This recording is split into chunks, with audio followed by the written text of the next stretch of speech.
ஓம் சாய்ராம். குலதெய்வ கோயிலில் திருப்பணி வேலையெல்லாம் முடித்து கும்பாபிஷேகம் பண்ணி 2 வாரம் ஆச்சு. பட் எங்களால் கும்பாபிஷேகத்துக்கு போகவே முடியலை.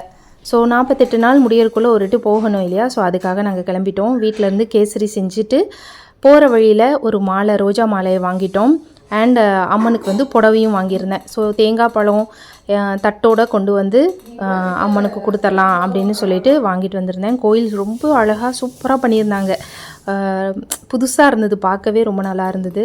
ஸோ வாங்கிட்டு வந்த தேங்காய் பழம், புடவை அண்ட் ரோஜா மாலை, கூடவே பிரசாதம் எல்லாத்தையும் அம்மனுடைய பாதத்தில் வச்சுட்டு கரெக்டாக அபிஷேக சமயத்தில் தான் நாங்கள் வந்து என்ட்ரி கொடுத்தோம்.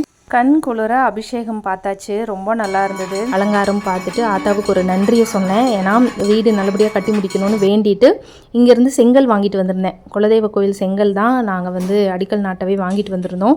ஸோ அதுக்காக வீட்டு வேலை முடிஞ்சுது அப்படின்னு நன்றி சொல்லிவிட்டு கேசரி கொண்டு வந்த கேசரியை எல்லாருக்கும் பிரசாதமாக வழங்கியாச்சு.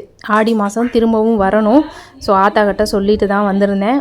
ஆடி மாதம் திரும்பவும் வரேன் ஆத்தா, இது வரைக்கும் நீங்கள் பண்ணி கொடுத்த எல்லாத்துக்கும் நன்றி, இனிமேலும் நீங்கள் தான் பார்த்துக்கணும் அப்படின்னு சொல்லிட்டு வேண்டிட்டு வீட்டில் வேறு சமையல் செஞ்சு வச்சுட்டு தான் வந்தேன். ஆனால் இங்கே அன்னதானம் கொடுத்துட்டாங்க. பிரியாணி, தயிர் சாப்பாடு, சாம்பார் சாதம், பொங்கல் சூப்பராக இருந்தது. ஸோ நல்லா சாப்பிட்டு ஆத்தா மாலை கொடுத்தாங்க, வாங்கிட்டு கிளம்பியாச்சு.